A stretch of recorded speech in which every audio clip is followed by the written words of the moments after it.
Estamos admitiendo a la clase todavía, un momentingo.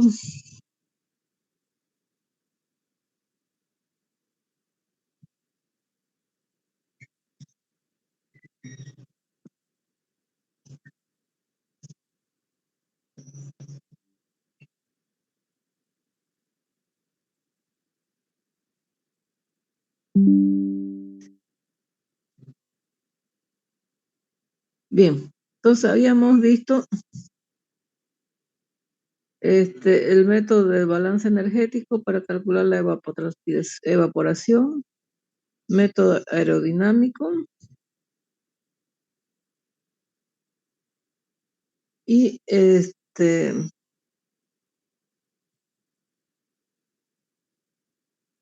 método combinado, ¿no? Hemos visto cómo encontrar el gamma y el delta.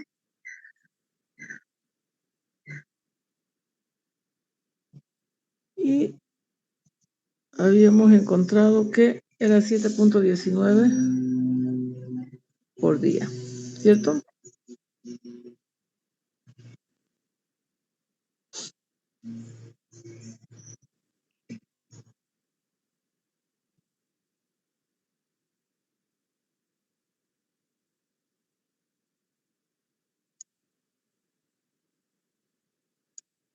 Ya.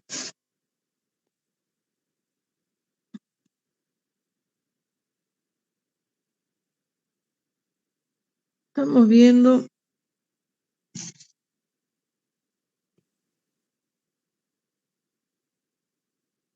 problemas combinados y hemos quedado de lo que es la evaporación, ¿no?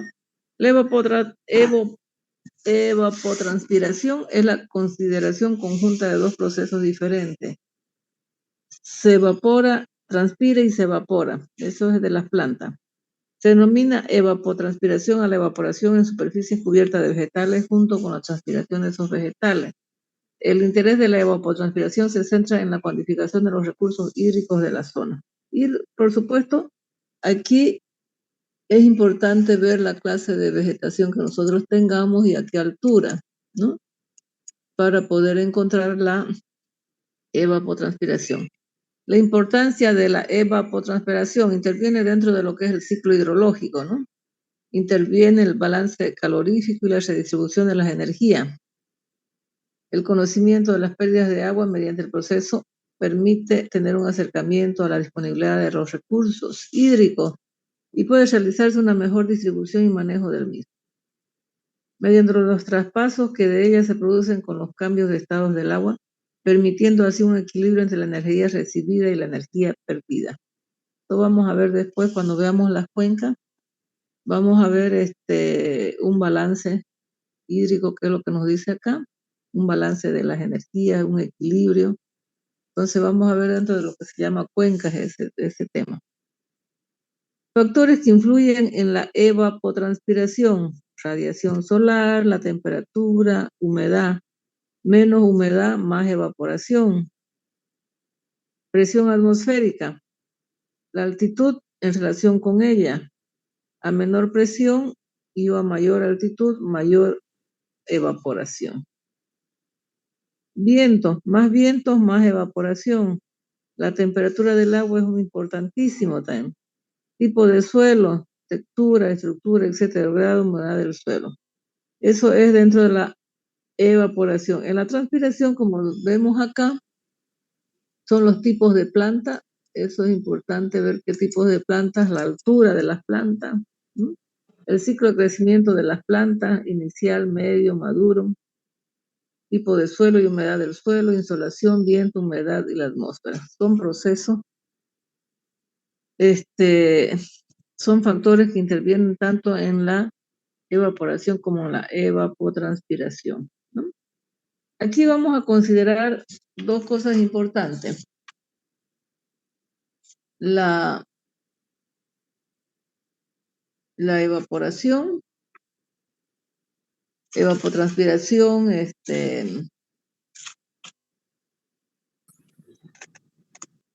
potencial, y la evapotranspiración real, ¿no?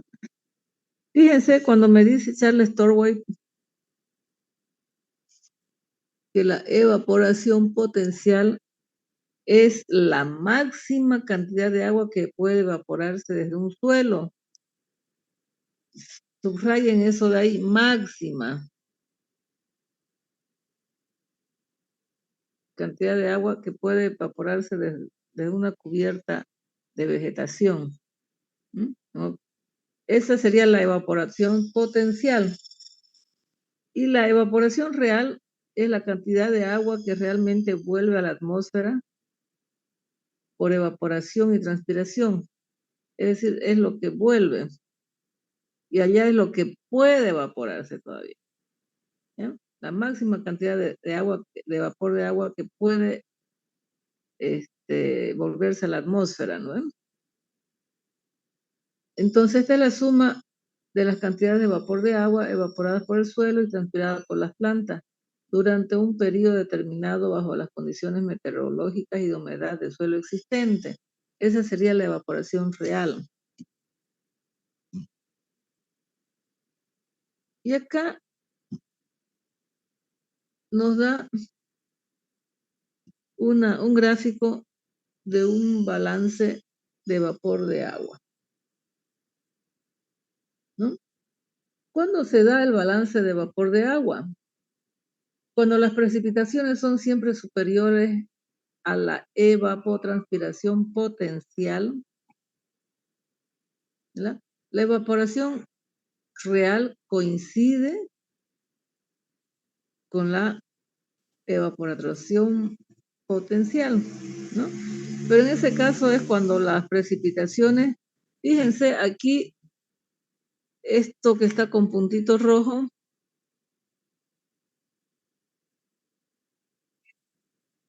esto es la cantidad de lluvia en todo el año, ¿no? Esto que está con verde es la evaporación real, ¿ya? Y lo que está con azul es la evapotranspiración potencial, ¿no? Entonces, como ustedes ven, ahí está dicho, los más es la recarga de la reserva y el excedente de agua es lo que se va a transpirar, es lo que está con los redonditos, los puntitos negros, ¿no? Es decir, esto de aquí.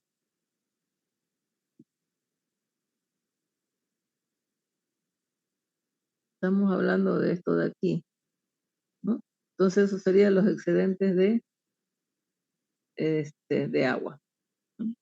Y lo que está rayado es el consumo de la reserva útil, que está por debajo, fíjese, no se evapora, ¿cierto? Sino que queda de alguna manera en la superficie terrestre, ¿no? Dice que cuando las precipitaciones son inferiores a la evaporación potencial. Fíjense, en este caso, vamos a ver que estas son las precipitaciones y esto azul, estos son las precipitaciones y este azul es la evaporación potencial, ¿no? Entonces, cuando sucede eso, las precipitaciones van a ser siempre inferiores a la potencial. La evaporación real va a coincidir en algunos casos con la precipitación, como lo vemos en esta partecita de acá, coinciden, ¿no? Se puede dar el caso de que coincidan, ¿no? La precipitación en ese caso va a coincidir con la evaporación real. Es decir, no se infiltra, no queda nada en la superficie, todo lo que llueve se evapora, ¿cierto? En ese caso. Pero vamos a ver que también tenemos que cuando las precipitaciones son mayores que la evaporación real, vamos a ver dos fases. Vamos a ver una época en que las precipitaciones superan, como en este caso de aquí para acá. En este caso, vamos a ver que la precipitación supera a la evaporación, ¿cierto? Y en otros casos vamos a ver, bueno, aquí también, ¿cierto? Esa es una primera fase. Y la otra fase que vamos a ver es cuando se forma esta parte de acá, ¿no? Cuando las precipitaciones son menores a la evaporación, ¿cierto? Fíjense, entonces en esas dos fases vamos a ver algo que son importantes, ¿sí? La precipitación va a ser mayor a la evaporación potencial, entonces la evaporación real coincide con la potencial. Si la precipitación es menor, como lo que está marcado ahí, que la evaporación, vamos a ver que vamos a tener que la evaporación real va a ser mayor que la precipitación, pero menor que la evaporación potencial, ya que se evaporan las reservas de agua. Y en el otro caso, cuando la precipitación es menor que la evaporación potencial, la evaporación real, a ver, tiene las dos fases, ¿no? En el otro caso, cuando se agota la reserva de agua, fíjense que aquí hay un consumo, ¿cierto? Que no se evapora, que se consume el suelo, entonces en este caso esto se queda en el suelo, pero en este caso no queda nada de reserva, ¿no? Entonces vamos a ver que la evaporación real es igual a la precipitación, ¿cierto? Eso estamos hablando cuando la evaporación real es menor, la precipitación es menor que la evaporación real, ¿no? Entonces existen esas dos fases, ¿no? Vamos a ver que si esta es la lluvia y esta es la evaporación real, entonces vamos a tener un excedente de agua, ¿no? En este caso lo mismo, pero vamos a ver que en alguna parte nosotros vamos a ver que se recarga y otra que se me forma como un excedente de agua, que eso podría evaporarse, ¿cierto? Con una evaporación potencial. No hay una reserva ahí. Entonces, ese cuadro lo único que nos muestra es qué es lo que sucede cuando hay una evaporación real. Fíjense, esa evaporación real es justamente la que nosotros podríamos calcular, ¿no? Que es la cantidad de vapor de agua que se vuelve a la atmósfera, ¿no? Ya no queda, ¿cierto? Eso es, digamos, y si no queda alguna reserva, hay un excedente de agua que puede infiltrarse, como este caso de acá, hay una reserva, un consumo de reserva útil, ¿cierto? Dice, se la realiza con el objetivo de valorar la capacidad máxima de evaporación y transpiración del suelo, con unas determinadas condiciones atmosféricas y de radiación. La evaporación potencial se define como la cantidad de agua transpirada por unidad de tiempo. Bueno, eso siempre va a ser milímetros de agua por segundo, por día, eso hemos visto ya, que son las unidades, ¿no?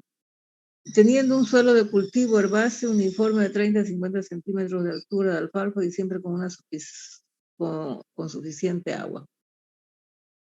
En ese caso, digamos, cuando ya la vegetación tiene suficiente cantidad de agua, ahí en ese caso podría hacerse una evapotranspiración potencial.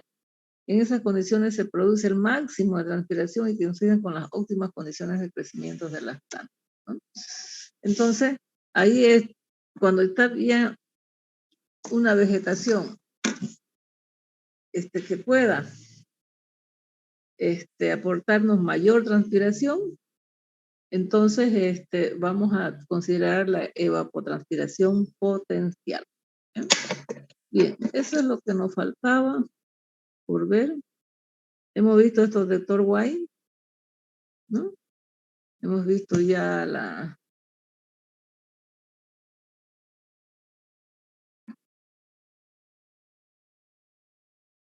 esperen un ratingo, transpiración. Bueno, eso era para complementar un poco. El método combinado hicimos, aerodinámico, hemos hecho, lo único que no hemos hecho es el de Meyer, ¿no? Que simplemente esta es la presión del vapor de agua. C es una constante. Aquí Meyer nos dice que C es una constante, que lo encontramos en los libros. T de A es la precipitación, es la presión de vapor de agua. P es la presión del aire, presión atmosférica. B es el viento, la velocidad del viento dado en metros por segundo. Estos dos están dando en milímetros de mercurio, las dos presiones, ¿ya? Como alturas de presión. ¿Ya? Bien. Bueno, faltaría buscar un ejemplo de eso ahí, ¿no? Esperen un ratingo.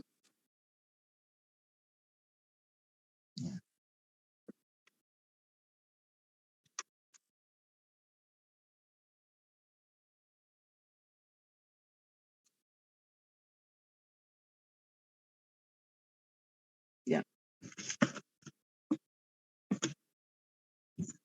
Vamos a ver que son útiles estas fórmulas que vamos a poner acá.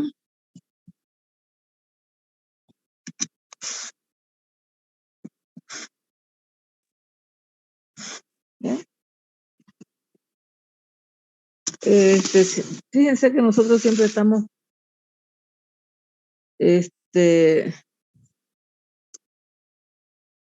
teniendo presiones de vapor de agua, presiones del aire, ¿no? Acá mismo hemos dicho presión, la fórmula de Meyer, ¿no? Entonces, algunas de estas fórmulas siempre van a ser útiles, presión de vapor de agua, ¿no? Fíjense, a eso le llamamos E. Eso es una presión de vapor de agua.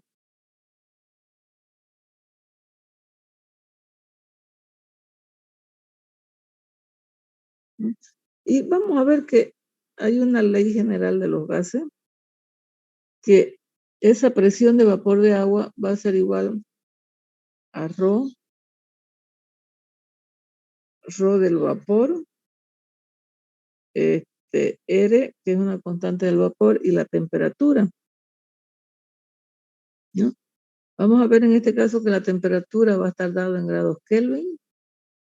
El RB va a ser una constante del vapor de agua, ¿no? Y ρ, por supuesto, es la densidad de ese vapor de agua, ¿no? Ρ sub B es la densidad del vapor de agua, ¿no? Bien. Entonces, cuando nosotros vamos a ver esta otra fórmula P, se llama presión total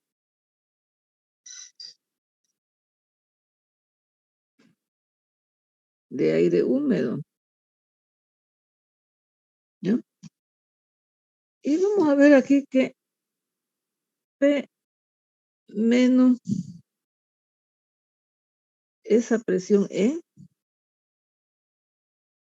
va a ser igual al rho de D por el R de D por la temperatura.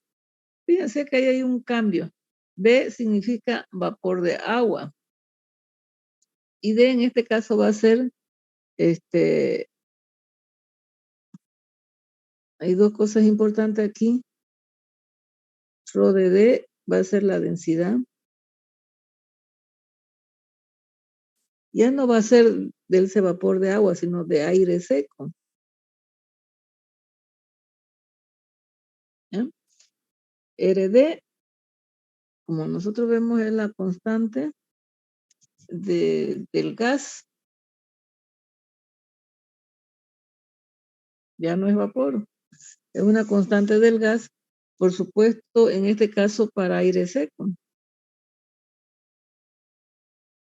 ya no para aire húmedo. Y eso va a estar dado en julio sobre kilogramo por grados Kelvin, ¿ya? Esa es la constante RD.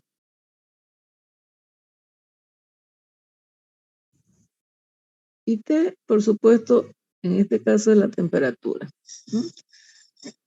Temperatura también dado en grados Kelvin, ¿no? Para que se me vaya, ¿cierto? Grados Kelvin.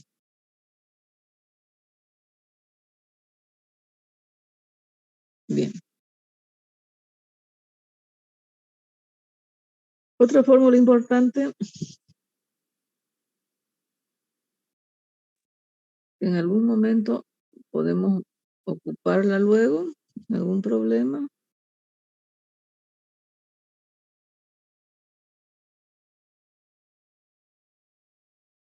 Entonces, vamos a ver que la presión total de aire húmedo va a ser igual a la presión del vapor de agua más esta presión de aire seco, ¿cierto? Ya eso creo que lo hemos visto anteriormente también algo, cuando hemos visto humedad absoluta y humedad relativa. Pero aquí estamos hablando de presiones, ¿ya?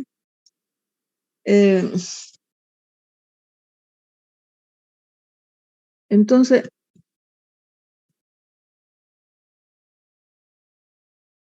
aquí vamos a ver otra fórmula,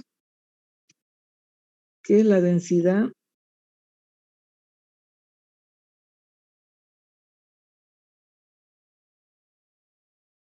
de aire húmedo.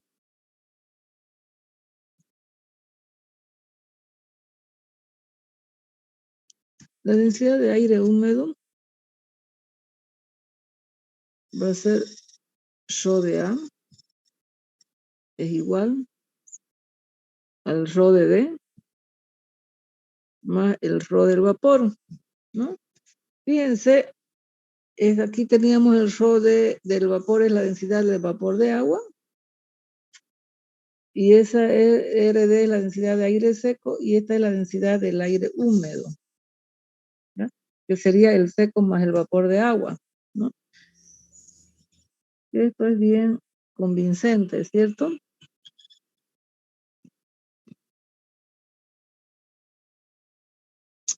Por lo tanto,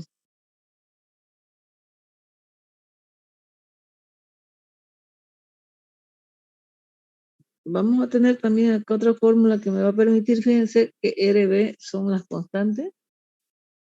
La constante de vapor de agua va a ser igual al RD, a la constante de aire seco, sobre 0,6221. Creo que ayer nos habíamos equivocado, yo le había puesto 0,66, ¿no? Esa constante ya va a venir involucrada dentro de las fórmulas que nosotros estamos viendo, que hemos visto ayer justamente, ¿no? Entonces, La presión total de aire húmedo que nosotros podemos tener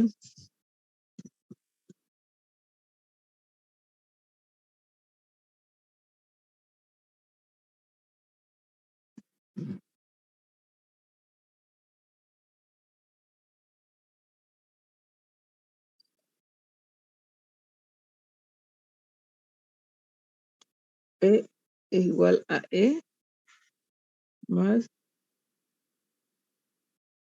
phi de D por RD por la temperatura. ¿No? Nosotros vemos que la presión E es igual a phi de D por R de B por la temperatura más phi de D por R de D por la temperatura. Entonces, nosotros podemos ver que R de B es igual a phi de B. En este caso, esta constante de vapor de agua la podemos poner en función de el vapor de aire seco, de aire seco, perdón, RD por 661 por la temperatura más phi de D por RD por la temperatura. Entonces, por último, vamos a ver que la presión de aire húmedo, yo puedo factorizar R de D por la temperatura y aquí me queda el phi de D. Ingeniera, es 0,6221. Ay, me sigo equivocando, ¿no? No sé por qué se me grabó ese 0660221, ¿no? Gracias. Entonces va a ser phi de D más la densidad de vapor sobre 06221, ¿no? Entonces de esa forma nosotros podemos encontrar la presión total de aire húmedo. ¿Ya? En algún momento, en algún ejemplo, vamos a poder encontrarlo después. Lo vamos a poder ocupar.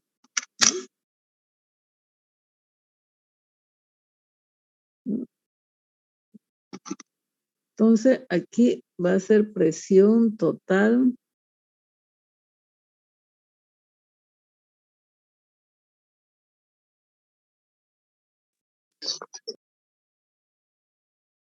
de aire húmedo, ¿no? Porque fíjense, siempre vamos a tener vapor de agua, una atmósfera húmeda, 1 grado de humedad, ¿no? Un porcentaje de humedad relativa o absoluta. Siempre vamos a estar trabajando con eso. Presiones de aire seco, presiones de aire húmedo. Entonces, eso es para que nosotros, digamos, tengamos en cuenta dentro de todo lo que es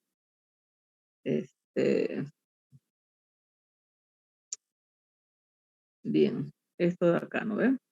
Entonces, sería presión de vapor de agua. ¿Cómo trabajaríamos nosotros con las presiones de aire de agua? ¿Bien? Bien.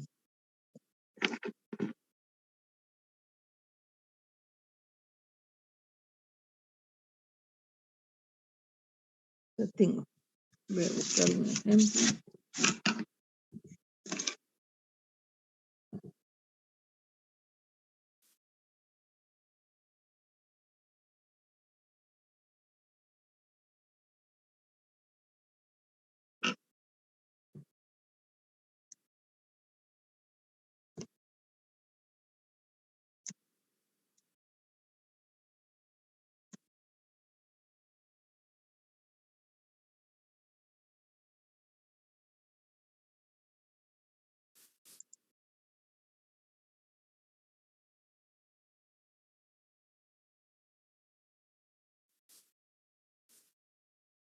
Un momentingo, por favor. ¿Eh?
Ya, un ratingo, es que ya lo perdí mi archivo.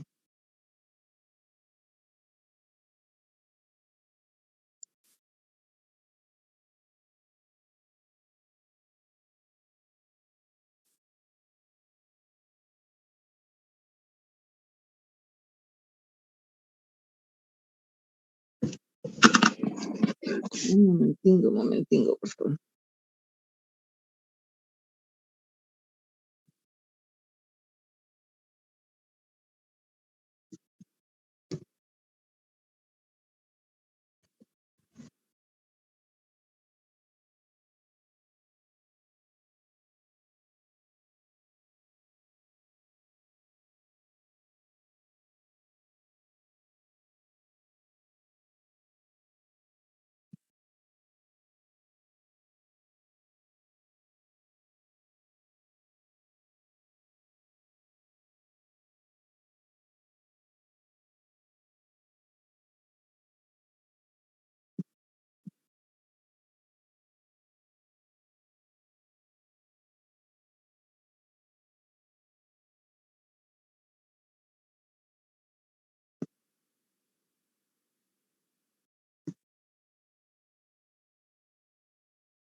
Sí.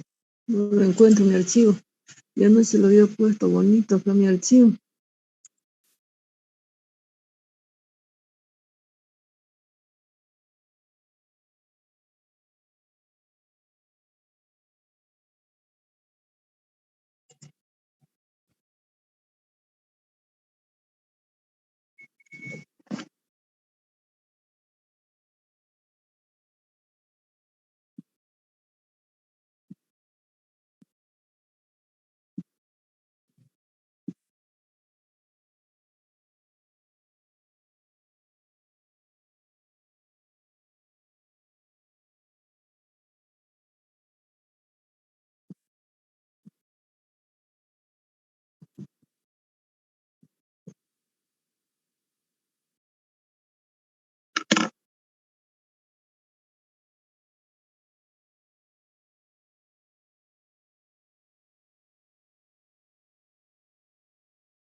Bien, ya.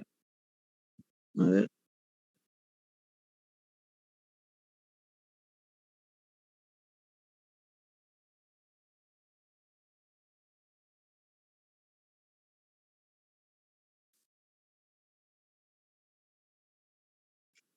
Ya.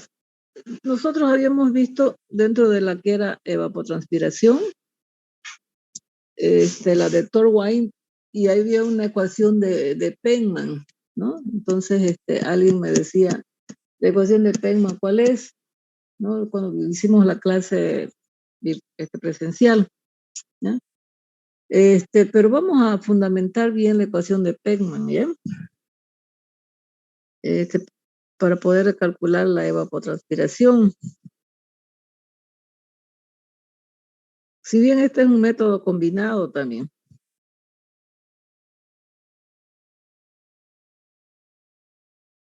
La ecuación de Penman,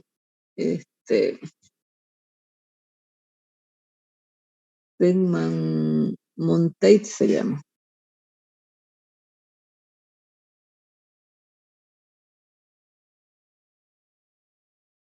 Montate, ¿ya? Y fíjense, esto es para calcular la evapotranspiración, ¿no? Inge no está compartiendo nada. Ay, perdón. Perdón.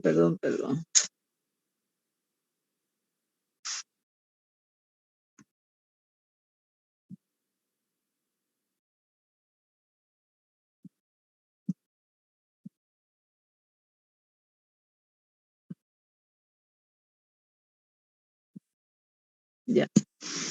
Entonces, como vemos, la ecuación de Penman-Monteil se llama, ¿ya?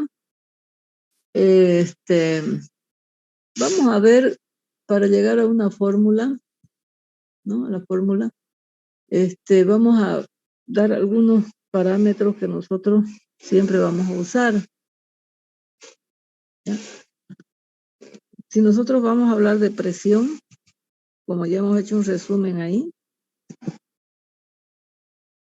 vamos a ver que un milibar va a ser igual a 0,1 kilopascal, ¿ya? Y vamos a dar que una caloría por centímetro cuadrado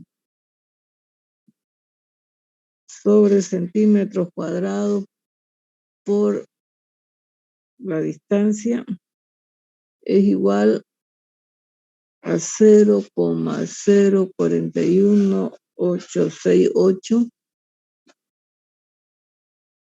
Esto es M megajulio por metros cuadrados por B, ¿ya? Y un megajulio por metros cuadrados por B va a ser igual a 0,408 milímetros por día.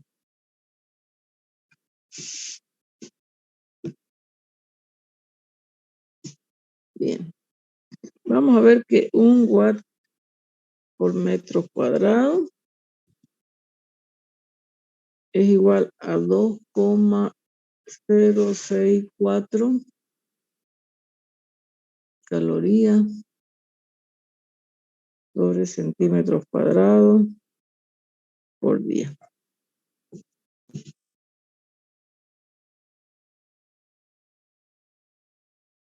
Bien, son algunas conversiones y de algunas medidas que nosotros siempre estamos ocupando.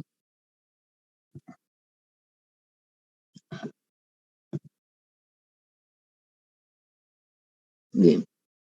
Para que se entienda bien la fórmula, vamos a ver lo que es el calor latente de evaporación.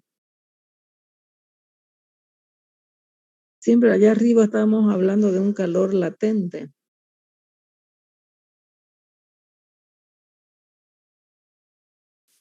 Para esto, y eso es, lo habíamos llamado lambda, ¿no? Y creo que ya más arriba habíamos ocupado que es lambda, que era igual a 2,501 menos 2,361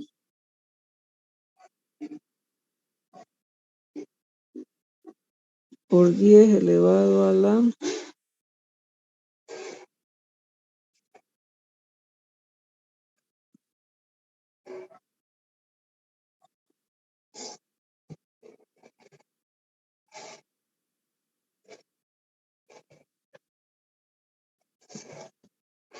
por 10 elevado a la menos 3, todo eso por la temperatura, ¿no?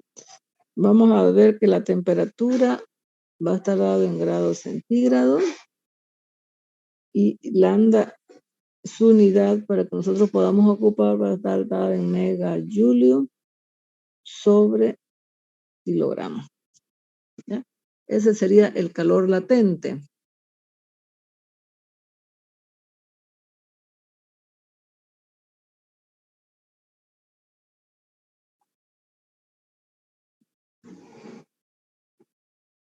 El delta se llama pendiente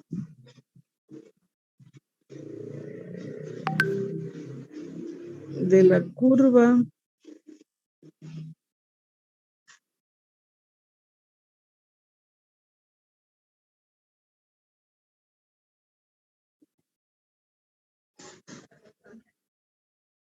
de presión de vapor. Esto es el delta.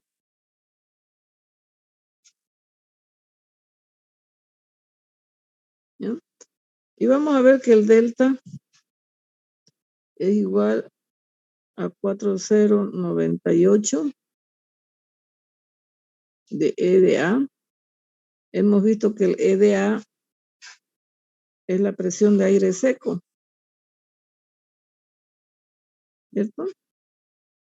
Si nosotros habíamos hablado aquí ese E es de presión de agua, de vapor de agua, y ese E de A es la presión de vapor de aire seco. Sobre la temperatura más 273,3 elevado al cuadrado. Un ratingo, me esperan, por favor.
Bien, perdón, joven. Esta fórmula también la hemos ocupado ayer, pero vamos a repasar todo de nuevo, para que ustedes vean. Esta pendiente de la curva de presión delta está dada en kilopascal sobre grado centígrado. E de A es la presión de vapor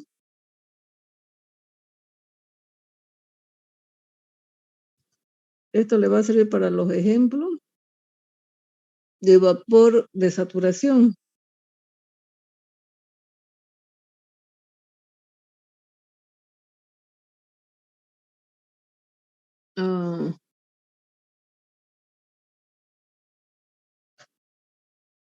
A una temperatura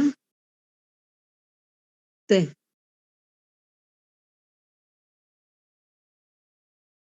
Esto está dado en kilopascal. ¿Ya? T es la temperatura del aire en grados centígrados.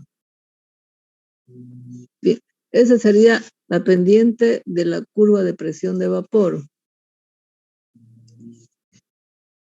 Habíamos hablado también ayer, repasando un poquito, de una constante psicométrica.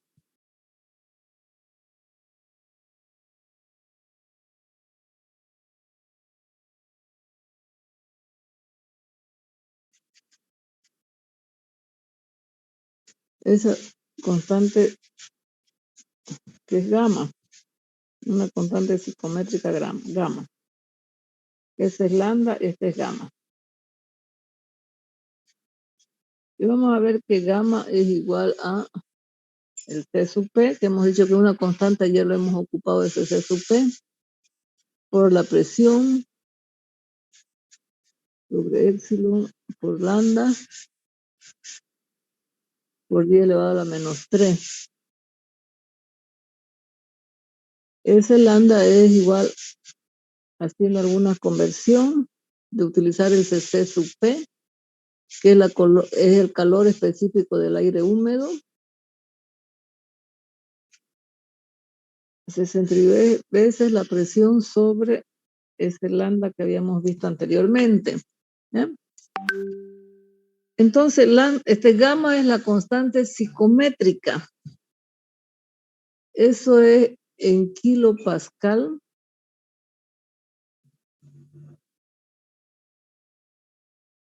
sobre grado centígrado. ¿Ya? Esa constante. En todo caso, C sub P viene a ser este es el calor específico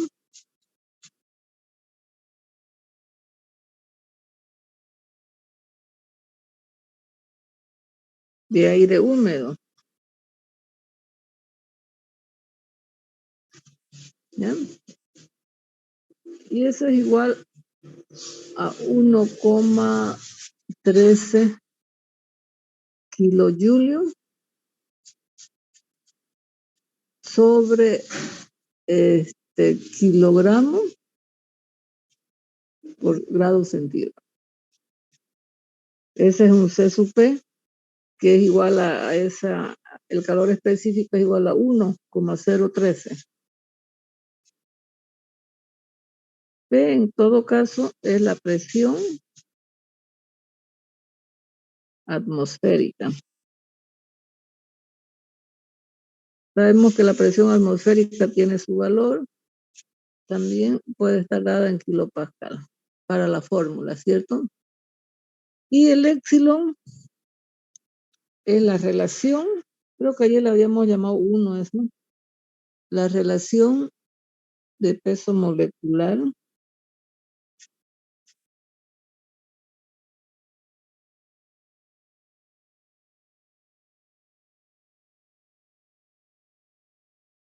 de aire húmedo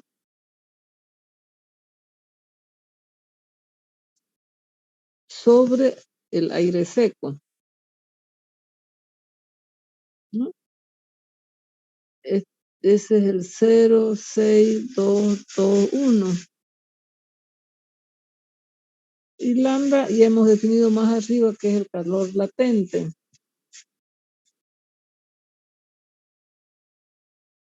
¿Ya? Entonces, de esa relación, de la relación del peso molecular de aire húmedo con aire seco, viene a ser, ayer era RD sobre RB, creo que RB sobre RD, pero no era esta, ¿no? Esto es 0,6221, que es la constante que siempre aparece en la fórmula.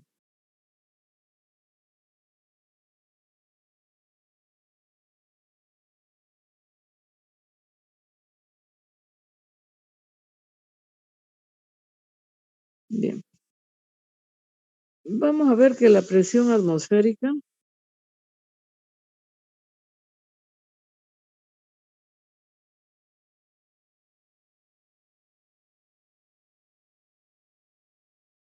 que está dada en kilopascal. P va a ser igual a 101,3, 293 menos 0,065 de Z. Z ya sabemos que es la altura sobre el nivel del mar, ¿no? Dividido entre 2,93 elevado a la 5,26. Entonces, esta es P es la presión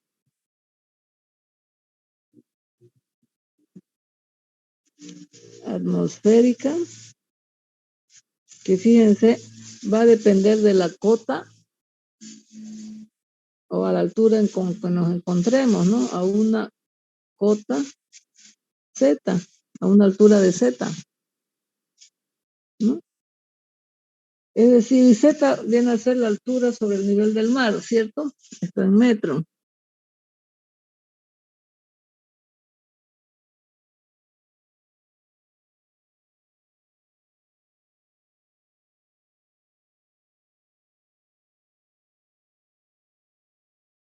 Esta constante va a ir en metro.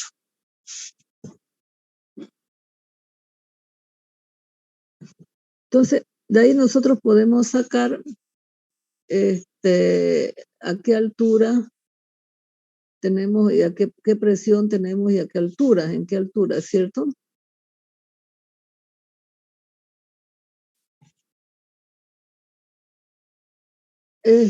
Densidad atmosférica.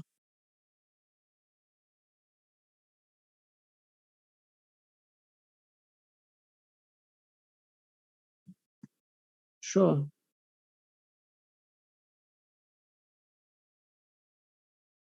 Rho es igual a 1000 veces la presión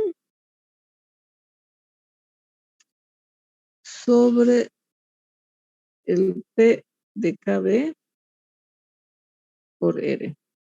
Eso es igual a 3.486 P de PKB.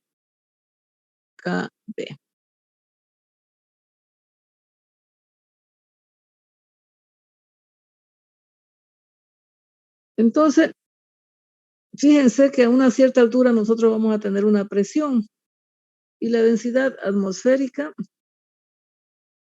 Rho es igual a la densidad atmosférica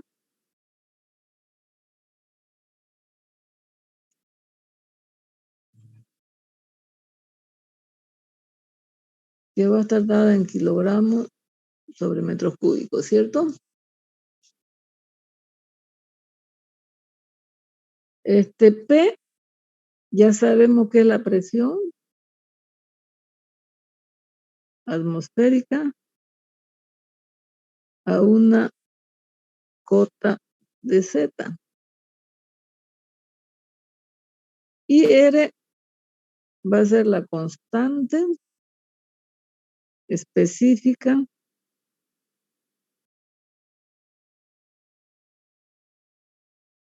del gas. Esa constante es igual a 2,87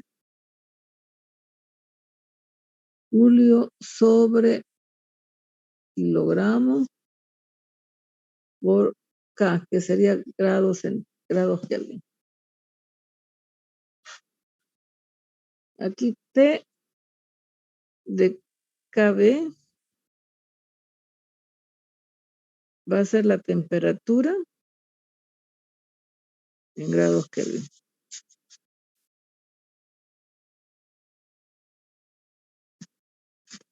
Esa T de KB tiene su fórmula, que es el T de K. Fíjense que es una serie de fórmulas y fórmulas acá para llegar a algo, ¿no? Son altos conceptos que nosotros tenemos que ver.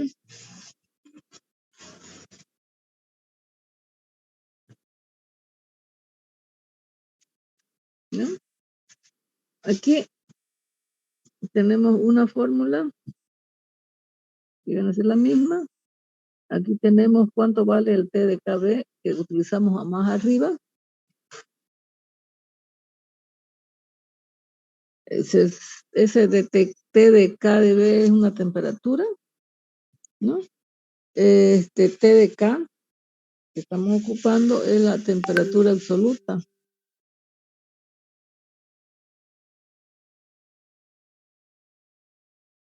En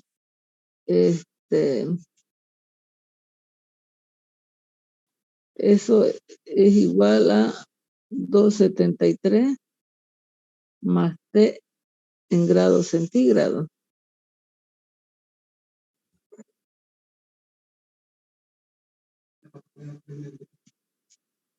¿Ya? E sub D viene a ser la presión de vapor.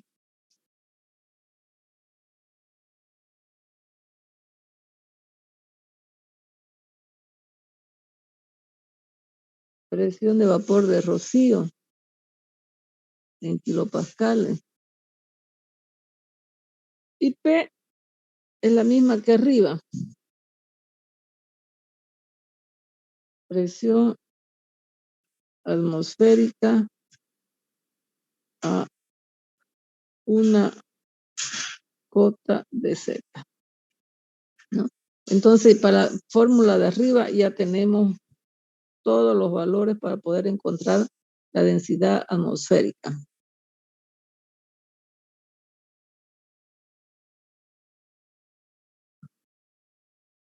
¿No? Entonces, vamos a ver que para encontrar el T de KB, vamos a tener una presión de vapor de rocío. Podemos encontrar ábaco, podemos encontrar fórmula, podemos encontrar un cuadro donde nosotros tengamos esas referencias, unas tablas, ¿cierto? Bien. E sub D es la presión de vapor de rocío, ¿no ves? Y más arriba teníamos un E sub A, creo. E sub A, presión de vapor de saturación, ¿ya? Esa presión de evaporación de saturación podemos encontrarla también por fórmula.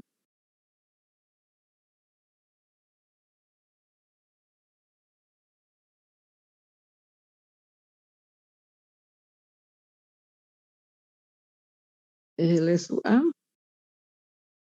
Y vamos a ver que el E sub A es igual a 0,611 elevado a la 17,27 veces la temperatura sobre T más 237.3. Temperatura en grados centígrados, no grados Kelvin, porque ahí está la conversión.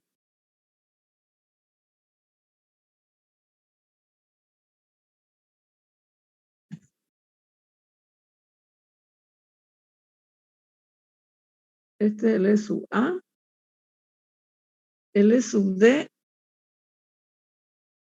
¿dónde estamos ocupando el E sub D? Aquí, en el T de KB, temperatura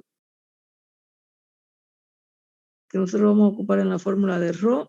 Nos falta encontrar la presión de vapor actual, se llama.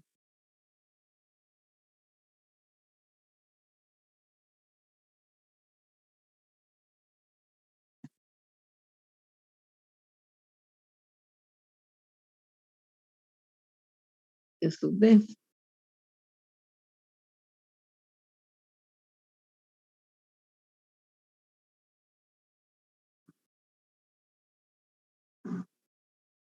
Y esa tiene una fórmula bastante extensa.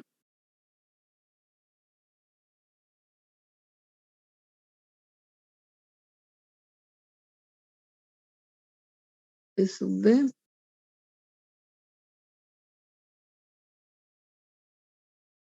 E sub D mínima más E sub D máxima a temperatura mínima, temperatura máxima, porque aquí varía la temperatura.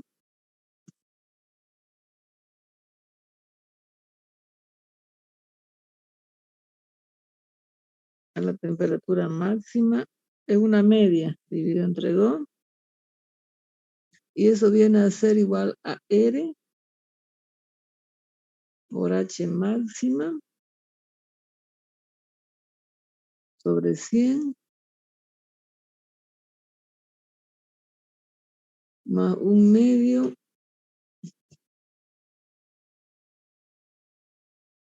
de A de temperatura máxima por RH mínima sobre 100.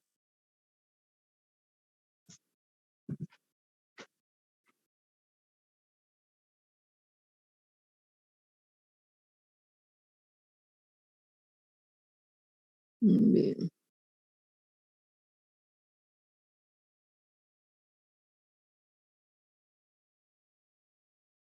Ese es un recuento de fórmula. Las horas de luz también que nosotros estamos ocupando en Torwhite, hora de luz N. N es igual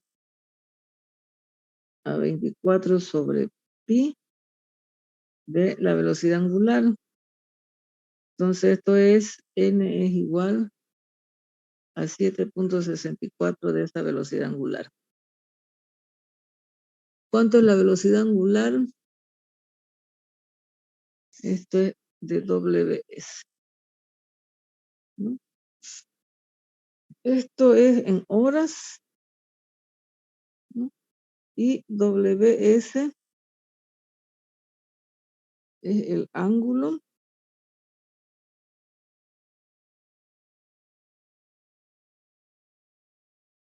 a la hora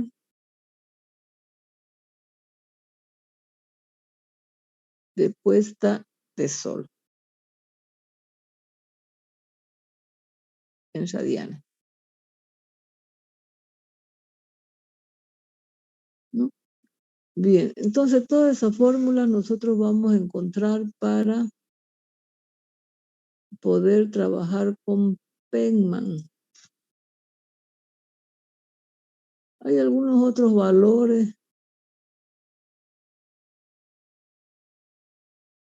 como el día juliano, el WDS, que es el arco coseno de la tangente de phi por la tangente de delta.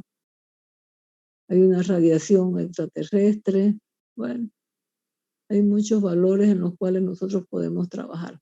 Pero ese es un compendio de fórmulas que nosotros vamos a tratar de trabajar con todo lo que es esto que es evaporación, ¿no?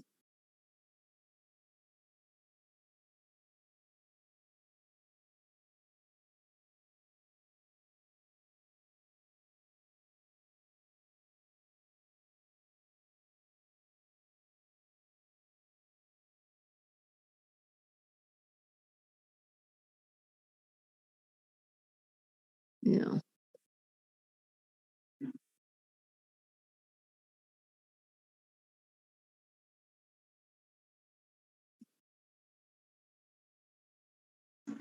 Entonces, volvemos a repetir que Penman es un método combinado, ¿no?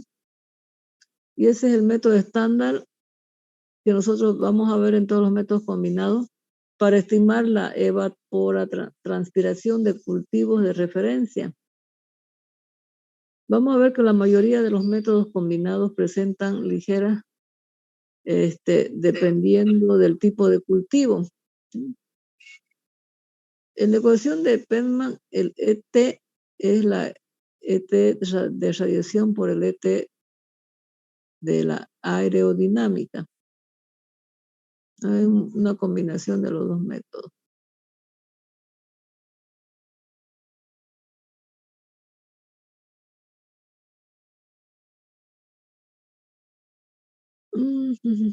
Yo creo que el desarrollo de un problema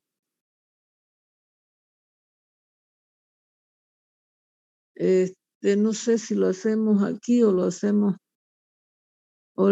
el viernes, háganme acuerdo, para hacer el problema tal como hemos hecho por White. Podemos hacer un ejemplo como calcular la EVA por la transpiración para un mes cualquiera, para una latitud cualquiera, con todos los datos que nosotros podamos ver, y este resumen de fórmulas que nosotros también hemos tratado de encontrar, que son todas las fórmulas que me encuentran la ecuación de Perlman.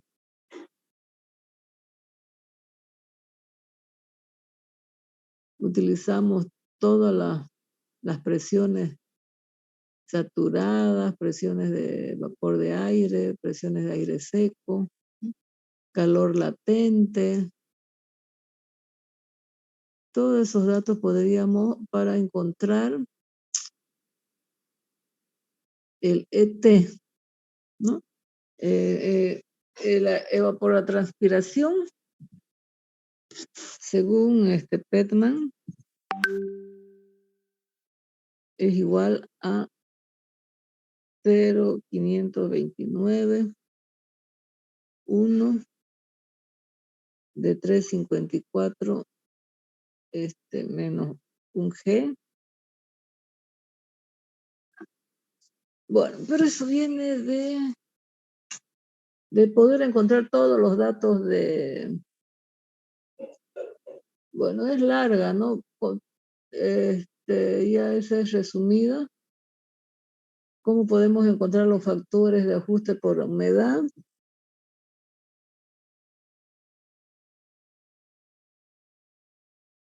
A ver un ratito, ¿no? Espérenme.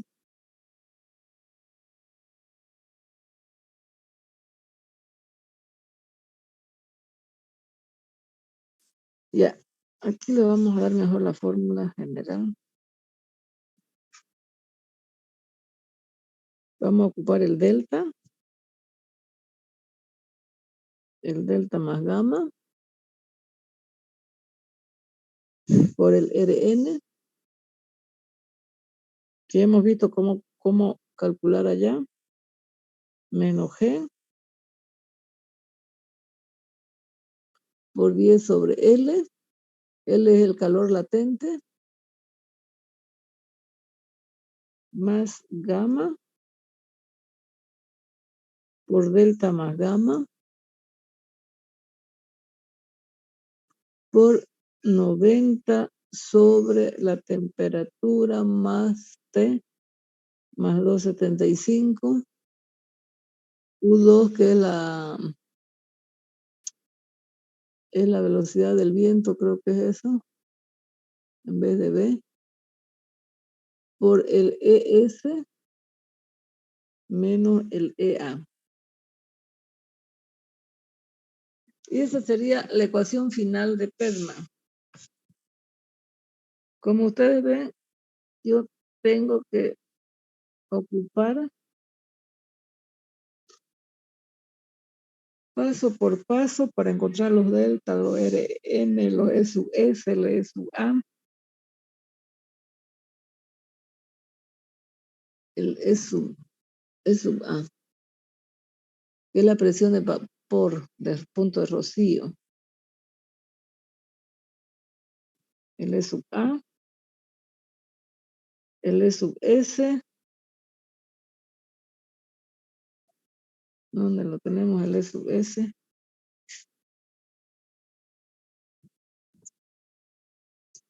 E sub B, ¿ya? El E sub S, vamos a decir que el E sub S, creo que no lo habíamos definido arriba, menos E sub A, va a ser el déficit de presión de vapor.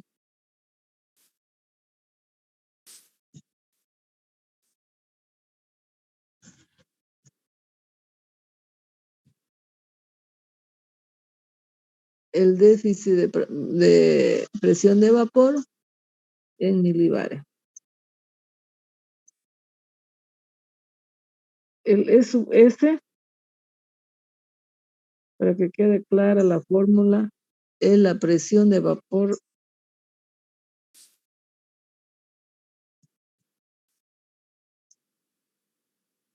a saturación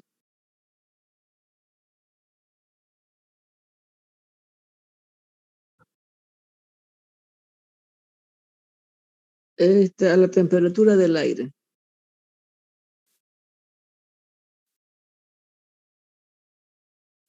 Temperatura promedio del aire.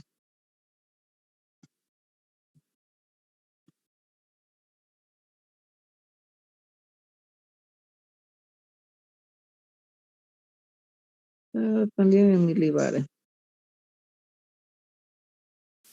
Y como hemos definido ahí arriba, E sub A es la presión de vapor de rocío.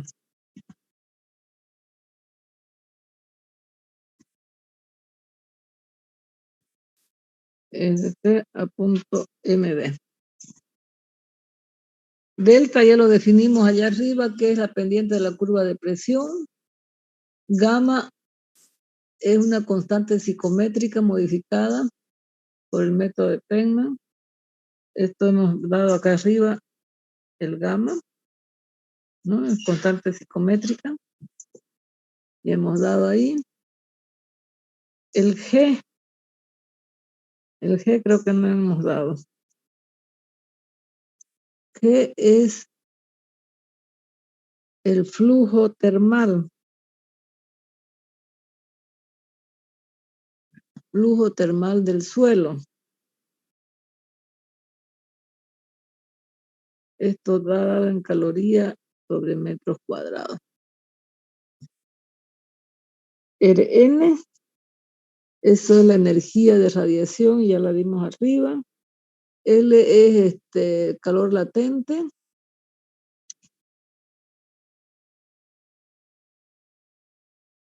Ya lo hemos estado ocupado en las otras fórmulas también, el calor latente. A ver, vamos a ver qué es G.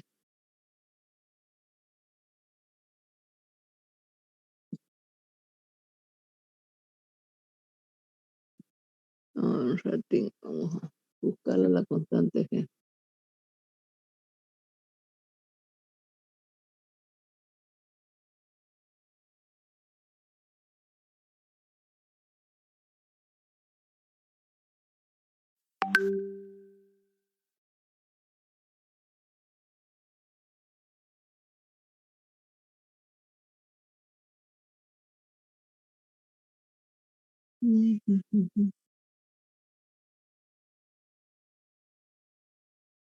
Este es el flujo termal del suelo, ¿no?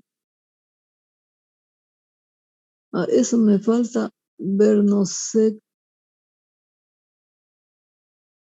según tabla, tenemos que buscar ese calor del suelo, ¿no? Ese flujo termal del suelo.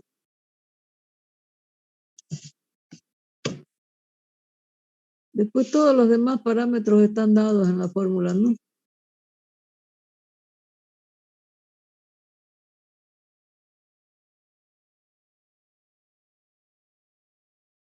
El G, el G, el G.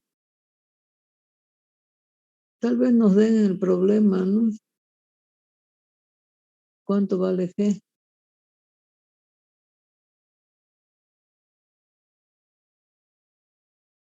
Bueno, esa sería la ecuación de Perlman, jóvenes. Un poquito larguita, ¿cierto?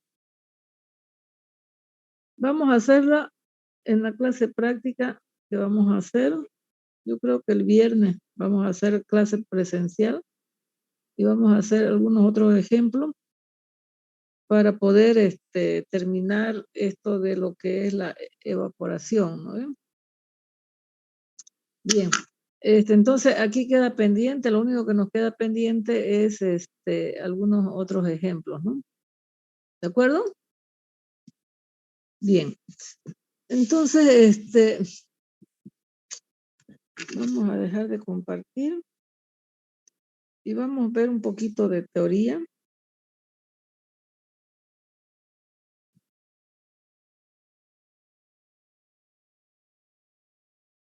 ¿Ya? Nos tocaría entrar a la unidad 2, que son las precipitaciones. ¿Ya? Esto del ciclo hidrológico, bueno, ya lo hemos visto, no es tan relevante, porque sí lo vamos a ver cada vez dentro de lo que son las cuencas, ¿cierto? No. Esto.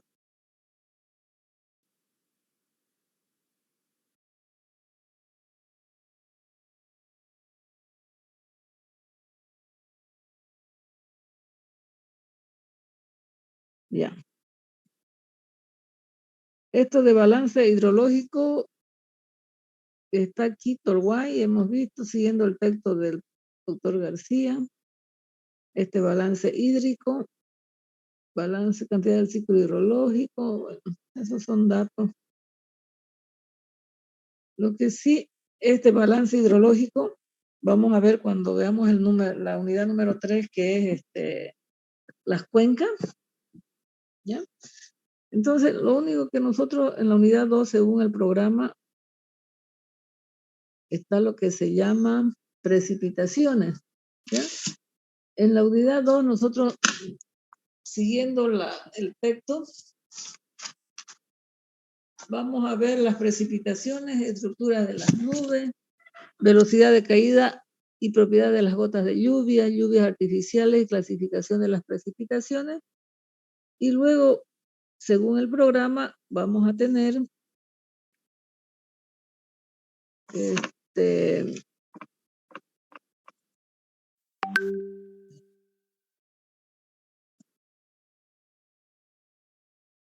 ¿ya? Vamos a tener cómo medimos las precipitaciones, ¿no? Y ahí ya vamos a entrar a todos los que son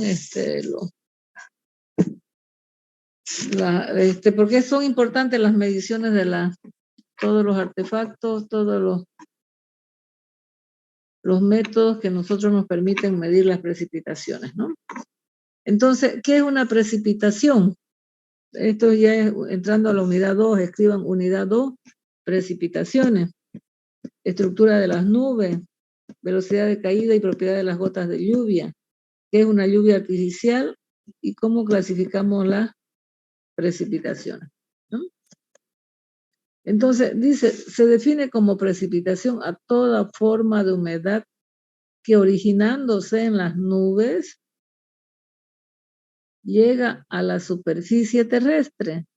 La precipitación incluye la lluvia, la nieve y otros procesos mediante los cuales el agua cae a la superficie terrestre, también como granizo y neviscas, ¿no?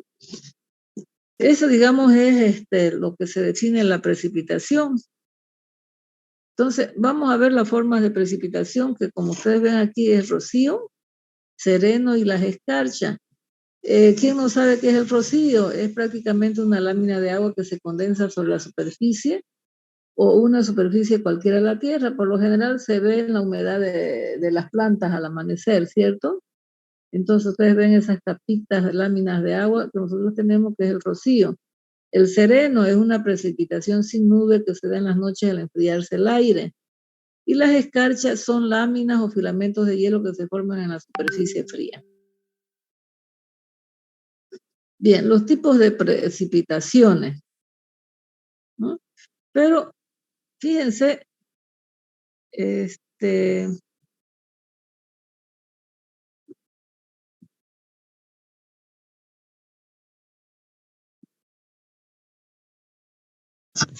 acá vamos a ver unidad número 2.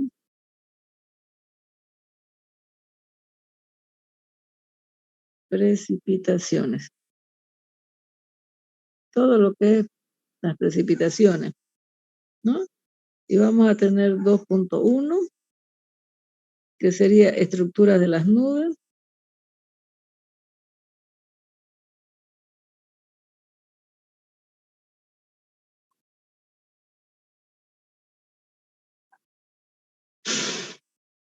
Velocidad de caída y las propiedades de las gotas de lluvia.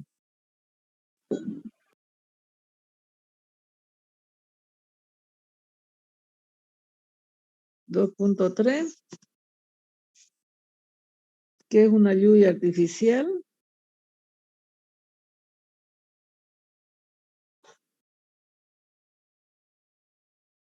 (2.4) clasificación de las precipitaciones.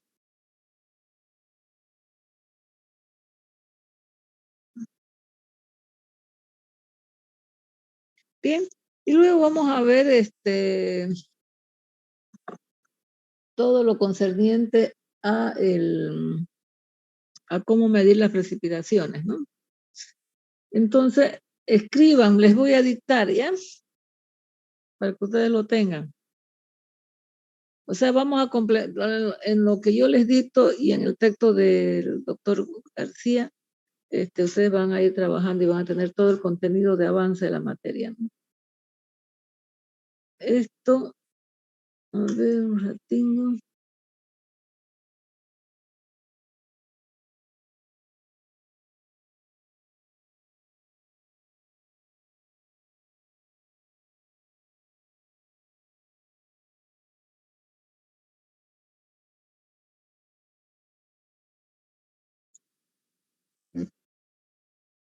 Ya, entonces, escriban.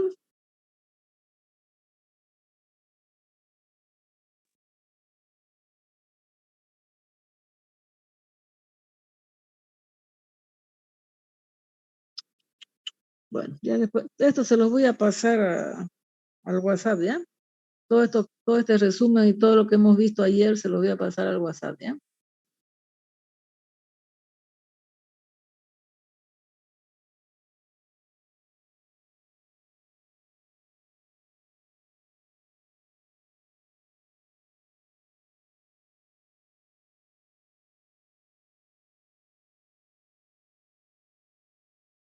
Ya.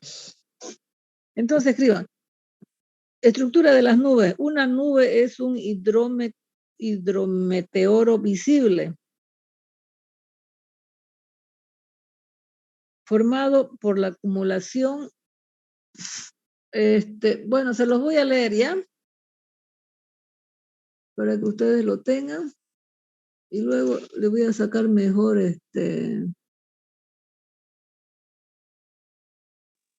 le voy a sacar foto y se los voy a mandar, ¿ya? Ya, entonces escuchen, una nube es un hidrometeoro visible formado por la acumulación de cristales de hielo, ¿ya? Esa es la estructura de una nube, son cristales de hielo y gotas de agua microscópicas suspendidas en la atmósfera como consecuencia de la condensación del vapor de agua, ¿no? Esa es una consecuencia. Entonces, recapitulando, es la acumulación de cristales de hielo y gotas de agua microscópicas suspendidas en la atmósfera como consecuencia de la condensación del vapor de agua. Y hemos visto que es importante ese vapor de agua, ¿cierto? Generalmente están de color blanco, pueden oscurecerse al aumentar su espesor óptico hasta volverse gris, oscura, casi negra, ¿no? Cuando va a llover se ponen negras las nubes, ¿cierto? Porque se cargan de esos cristales de hielo, o sea, hay mayor condensación del vapor de agua, ¿no? ¿Cuál es el proceso de formación de una nube? ¿No? Nosotros vamos a ver que una nube primero se forma por ascenso orográfico. ¿Qué significa eso? Cuando una masa de aire choca contra una montaña, entonces esta masa de aire asciende forzosamente y se enfría. Si la corriente de aire tiene suficiente humedad de agua, se condensa y formará la nube en las laderas. En las laderas de Barlovento. ¿Qué significa ese Barlovento? Para que ustedes vean. Si nosotros tenemos una montaña ahí, ¿no? Esta dirección del viento se llama Barlovento, ¿no? Y esto de acá se llama Sotavento.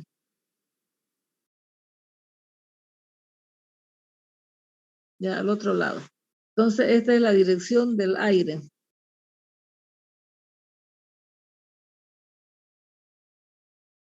Del viento, perdón. ¿No? Entonces, ¿qué es lo que sucede? Viene el viento, choca con estas paredes en esa dirección, con la pared de la montaña, y como vemos, En este sector de acá se van a formar las nubes. ¿Ya? Entonces dice, cuando una masa de aire choca contra una montaña, esa masa de aire, por supuesto, es en la dirección del viento, ¿no? Choca contra una montaña, asciende forzosamente y se enfríe. Si la corriente de aire tiene suficiente humedad de agua, se condensará y formará nubes, ¿no? Va a formar en las nubes, en las laderas de Barlovento, llamado nubes orográficas, ¿ya? Entonces, a esto de aquí se le llama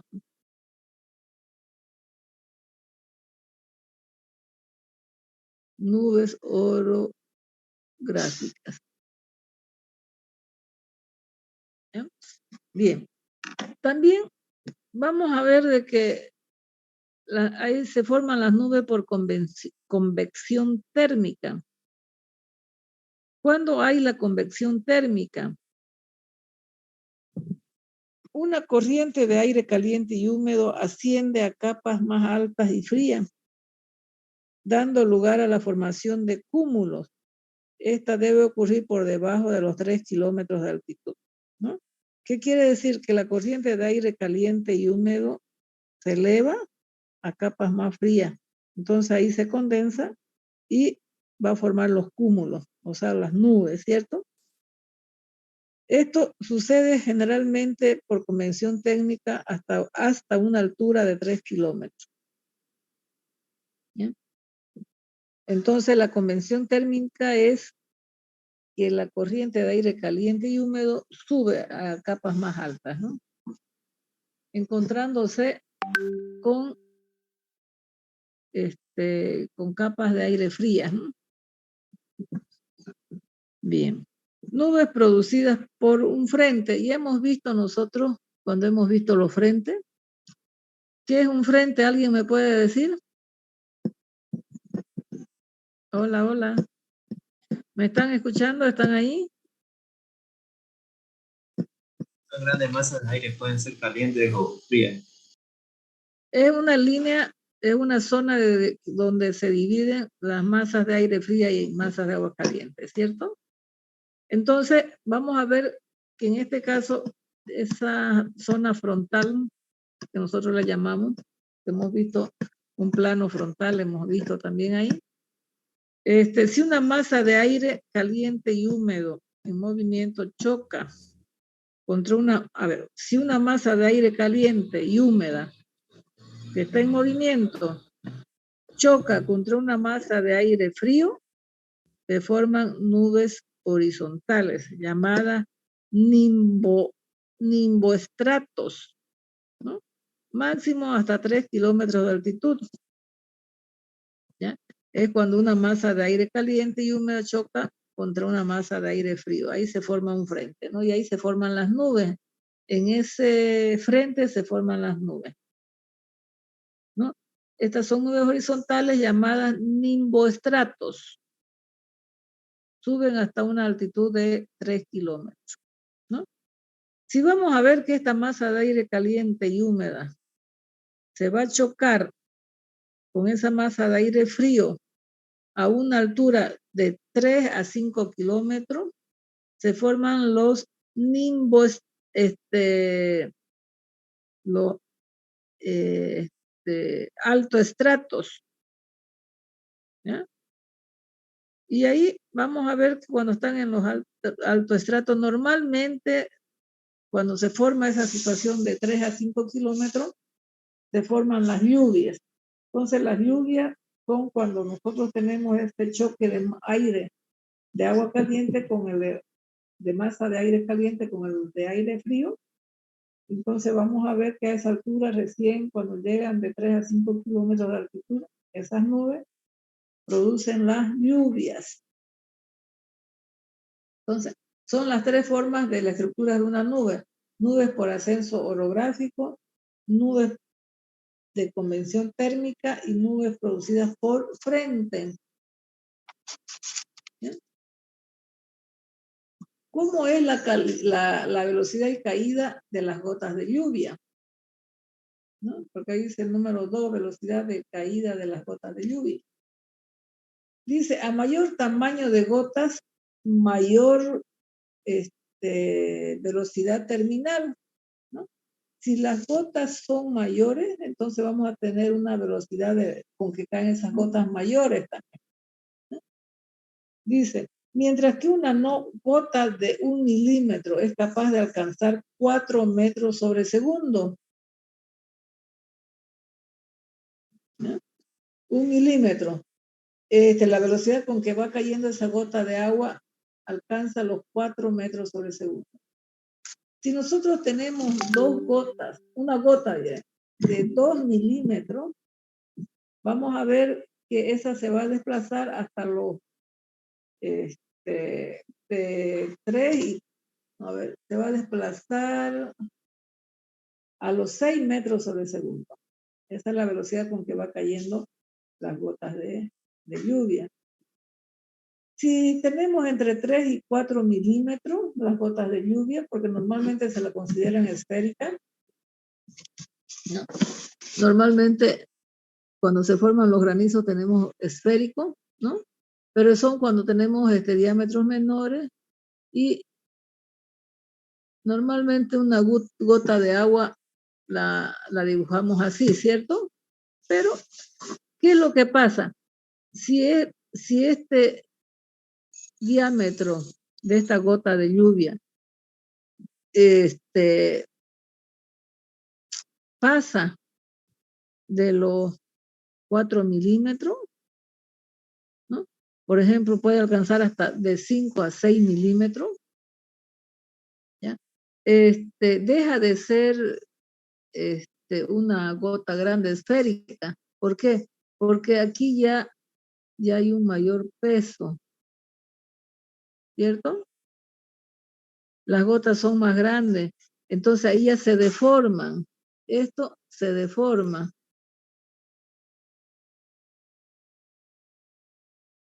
¿Ya? Se deforma y queda, y normalmente la tenemos así, la gota de lluvia, ¿ya? Y al deformarse, vamos a ver que cuando van cayendo se van deformando y en este caso cuando ya son grandes y deformadas se llegan a fracturar, ¿ya? Es decir, hacerse gotas más pequeñas, ¿ya? Entonces, esas son para gotas que alcanzan entre 5 a 6 milímetros, ¿ya? Entonces, hay una deformación de la gota de agua y, por supuesto, se desintegra aún más y ya forman otra vez como si fueran un círculo, ¿cierto? No un círculo, una esfera, ¿no? Bien, esas entonces son cómo van cayendo las lluvias, ¿no? Nosotros vamos a ver ahora, podemos decir muchas cosas de nube,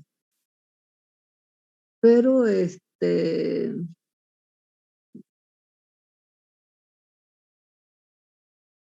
un ratito.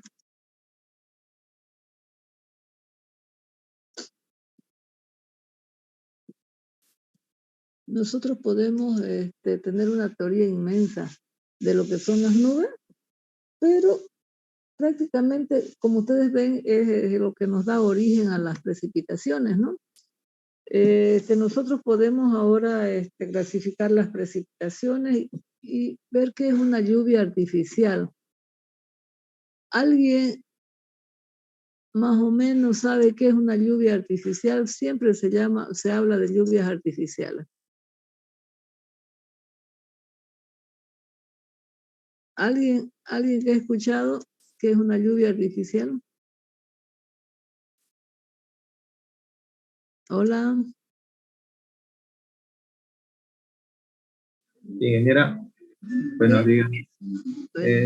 No sé, yo he escuchado de esas artificiales en el sentido de que son bombardeadas las nubes con digámosle, un elemento, no sé si es un metal o no, y ya con eso se generan las lluvias.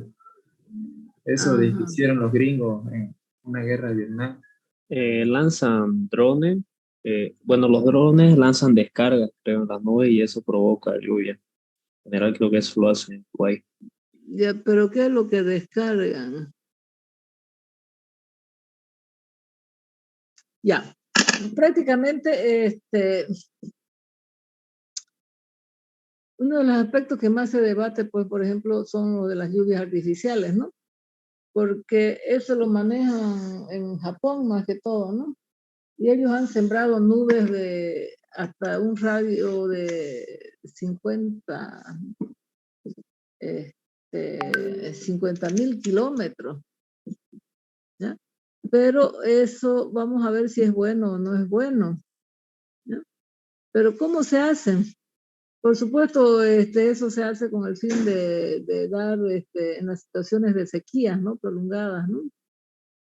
Pero no sabemos muy bien si le hace un daño al medio ambiente, ¿no? En la creación de las lluvias artificiales, ¿no? Porque ¿Qué le va a hacer un daño? Hay consecuencias a través de eso.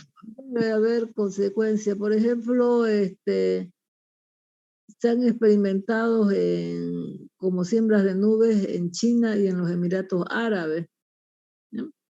Y las técnicas que han utilizado allá se basan en rociar las nubes, ¿no? Porque eso, implantación de nubes se llama, ¿no? Pero ¿qué es lo que hacen esas nubes? Bombardean nubes, dice, ¿no? Pero lo que hace prácticamente es rociar a las nubes existentes un producto químico, como ser el yoduro de plata, también llamado dióxido de carbono, congelado, ¿ya? Eso para crear un ciclo de condensación de las nubes, ¿no? Y si hacen esa condensación de las nubes, porque fíjense por qué se produce la lluvia, al condensarse el vapor de agua que hay en las nubes, ¿cierto? Ya eso lo vimos hace ratito, ¿no? Y al condensarse ese vapor de agua, entonces vamos a ver de que se viene hacia la Tierra en forma de precipitación, ¿cierto? Entonces, al bombardear esas nubes con productos químicos, es decir, rocían a las nubes un producto químico llamado yoduro de plata o dióxido de carbono congelado. Pero vemos que esto no es tan al 100% probado de que sí va a ocurrir, ¿no? Las lluvias, ¿no? Entonces todavía está en fase de experimentación, ¿no? En los Emiratos Árabes han conseguido generar lluvias artificiales sin productos químicos, ¿no? Sin ese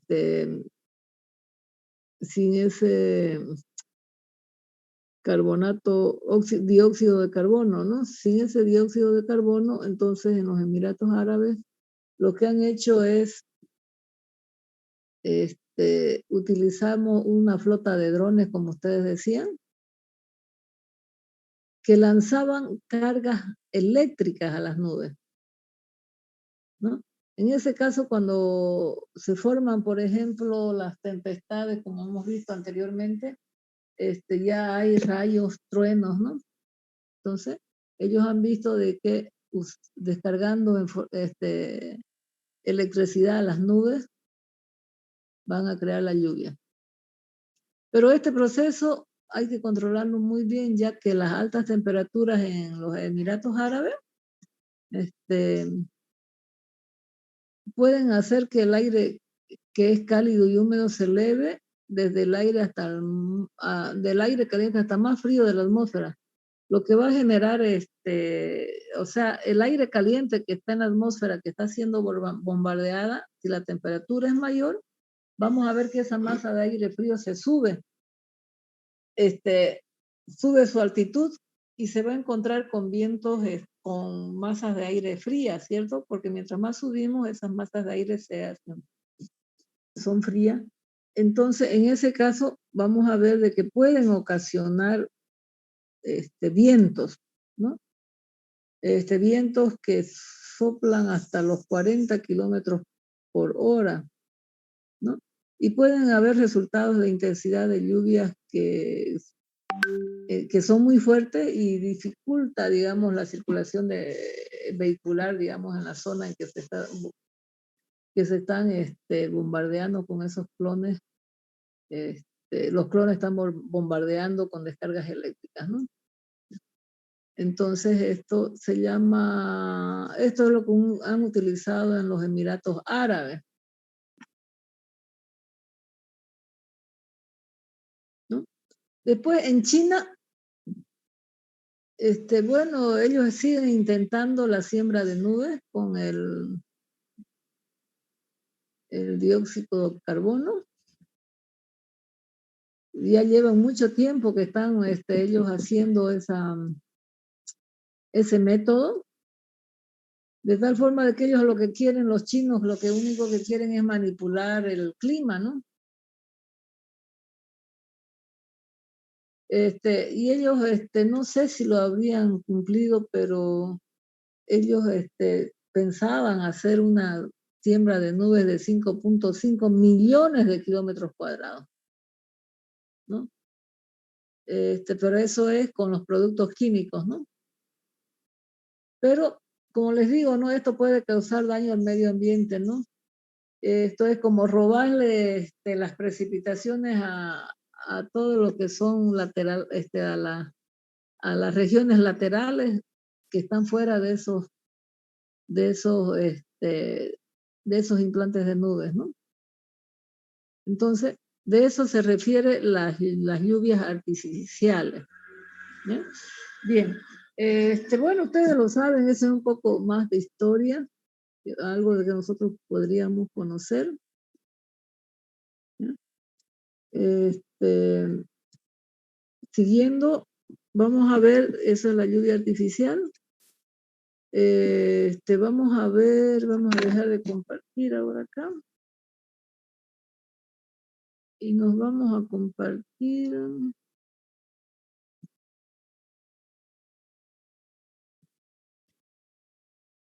Un ratito.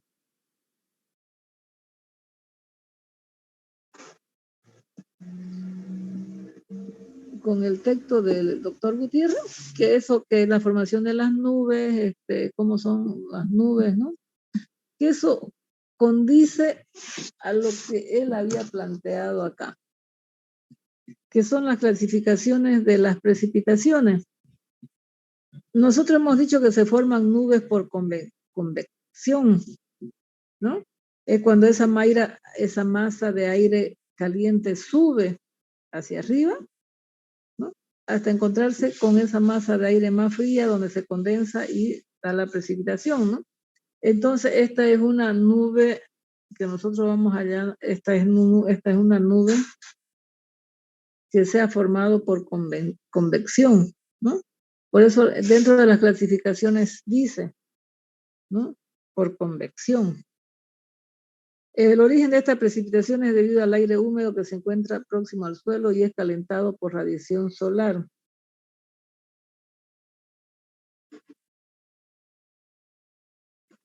Típica de las zonas tropicales o periodos calurosos, tormentas localizadas. Bueno, esa sería la precipitación convectiva. Nosotros allá ya hemos definido qué es una nube convectiva, cómo se forma, ¿no? Y esa nube convectiva, por supuesto, llega a precipitarse y a esa precipitación se le llama por convección. Aquí están las precipitaciones orográficas. Son el resultado de la ascensión de los vientos húmedos.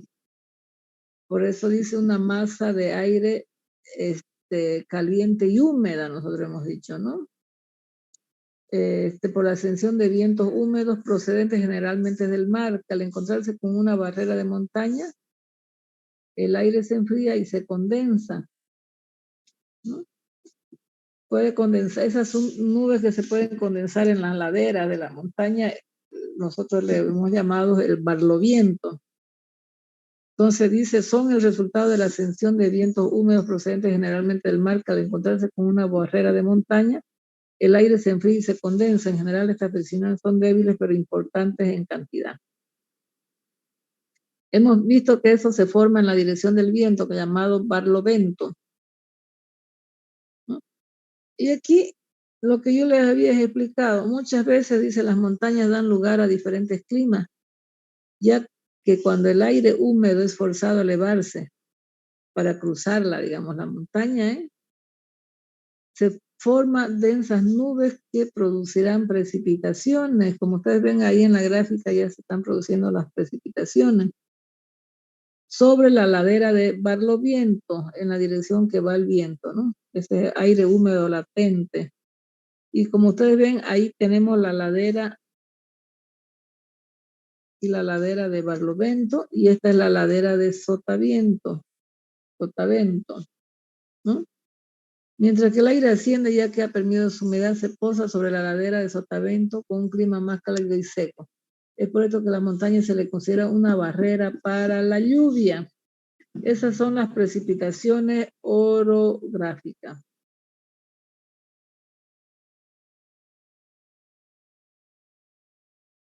Tenemos las precipitaciones ciclónicas o de frente. Hemos visto que cuando dos masas de aire, en un frente es una zona donde limita una zona de aire de frío, de masa fría y una masa caliente, de aire caliente, ¿no? Entonces es el tipo más común de las precipitaciones y se produce en todas las partes de la Tierra. Se las asocia con la baja presión que se mueven a través de la Tierra a causa de movimientos planetarios y los efectos solares. Son las precipitaciones ciclónicas o de frente, que fíjense aquí, esto pueden producir tempestades, ¿cierto? Y como ustedes ven, algo muy importante de cómo se forman estas nubes ciclón de frente, hemos explicado hace ratito que se forman cuando el aire caliente se eleva por encima del aire frío, ¿no? Esa masa de aire caliente se eleva.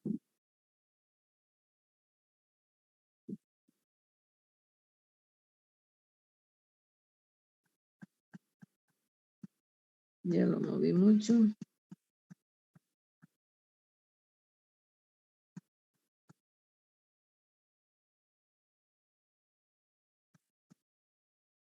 Vaya. Ya. Esas son las barreras de la lluvia. Estamos aquí. ¿Qué es un frente frío? Ya hemos visto ese frente frío, ¿no?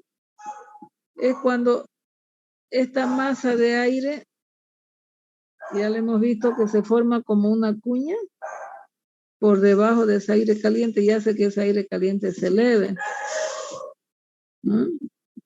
Hemos visto ese frente frío, se produce cuando las masas de aire frío interrumpen sobre masas de aire de mayor temperatura, provocando que estas que son de mayor temperatura mayor se eleven, ¿cierto? Aquí se forman como unas cuñas, hemos visto, ¿no? Y entonces llega lo que se llama el frente frío.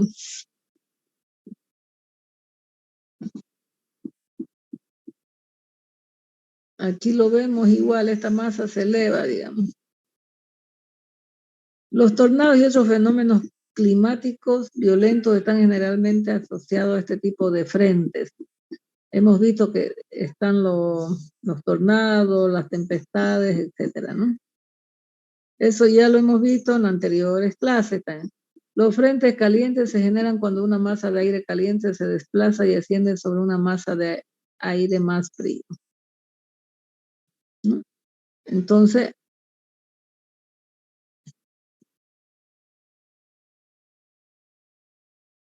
ahí vamos a ver que hay un frente caliente, ¿no?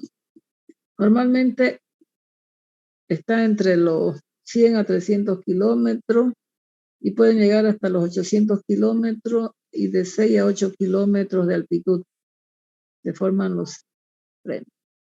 Y habíamos hablado de los ciclones también, ya esa teoría ya le hemos dado.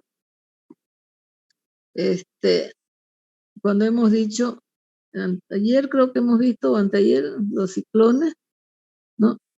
Aquí son altas presiones y van disminuyendo, ¿cierto? Podemos tener en los dos sentidos, ¿cierto? Y van disminuyendo. Pero lo más importante es que aquí en el centro tenemos altas presiones, ¿no? Y luego van bajando, ¿cierto?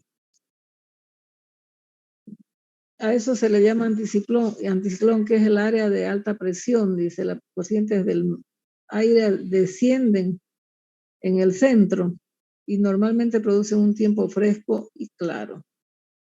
Ese sería el anticiclón. Sin embargo, el ciclón, como nosotros habíamos visto acá,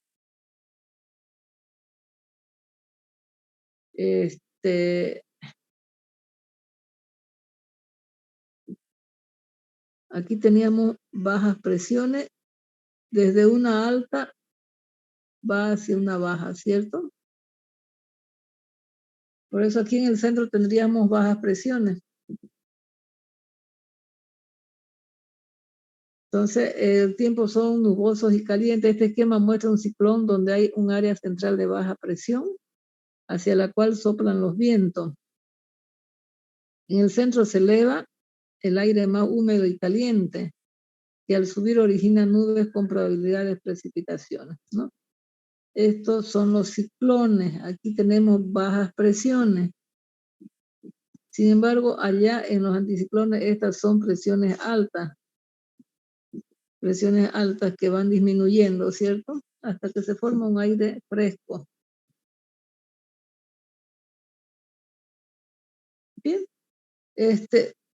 vamos a quedar ahí. Para mañana vamos a ver esta medición de las precipitaciones, cómo medimos las estaciones climatológicas, que son instrumentos que se utilizan en estaciones climatológicas, ¿no? Y vamos a tratar de hacer algo más acá, ¿no? Porque aquí simplemente está mostrando los instrumentos y una estación climatológica, ¿no? Vamos a ver cómo medimos las precipitaciones con pluviómetros simples, pluviómetros registradores o pluviómetros totalizadores, ¿ya? Y vamos a trabajar algo con las mediciones de las precipitaciones, ¿ya? Entonces, estamos en el tema de precipitaciones. Lo que hemos hablado lo tienen grabado, ¿ya? Vamos a estudiar de acá también. Eso de los frentes ya también hemos hecho, frío y caliente, ya lo hemos visto en clase, ¿no? Entonces vamos a ver los pluviómetros simples, registradores y totalizadores. Pero esa va a ser tema de mañana. Y esto es mañana, ¿no? O sea, unidad 1, unidad 2, entre viernes y sábado. Viernes vamos a hacer la clase presencial para hacer este método de Penman, un ejercicio, unos 2 o algunos otros ejercicios más, ¿ya?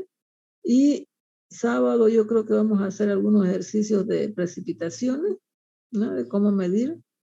Y en la otra semana ya vamos a ver las cuencas, y dentro de las cuencas vamos a ver lo que es balance hidrológico, ¿no? Nos quedarían todavía para ver este balance hidrológico y nos queda tiempo para ver el procesamiento de los análisis pluviométricos, ¿no? Que esa sería la última unidad. Aquí vamos a formar los hietogramas, todas las interpolaciones interpolaciones de datos de lluvias, por ejemplo, ¿no? Bueno, presentaciones de precipitaciones mensuales, diarias, lo que hace el CENAMI, ¿no? Los hietogramas, etcétera. Bueno, entonces, para mañana vamos a hacer todavía la clase virtual, vamos a ver todo lo que es concerniente a los pluviómetros, ¿ya? Y si yo veo algo más interesante, también vamos a ver ahí. El viernes terminamos con la unidad 1 y 2. Tal vez empecemos la 3, pero hablar algo de cuencas, ¿ya? Perdón. Bien.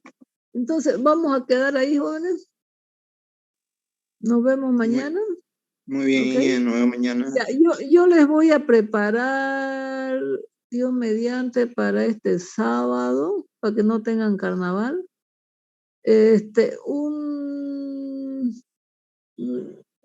Yo les voy a dar un examen para que se lleven a sus casas. Lo resuelven, no lo resuelven, o lo estudian, no lo estudian, ya depende de ustedes, ¿ya? Les voy a dar un examen y de ahí voy a sacar las preguntas. ¿Qué les parece? Bienísimo, hija. Bueno, Sí, gracias, ingeniera. Muy bien. ya, pero no va a ser cortito, ¿sí? ¿Ya? Listo. Vamos a ver Está que bien, ustedes ingeniera. repasen todo lo que es teoría, ¿ya?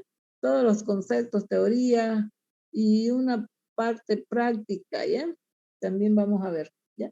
Bien, gracias, jóvenes. Entonces nos vemos hasta mañana. Hasta luego, hasta luego. Hasta mañana, hija. Mañana.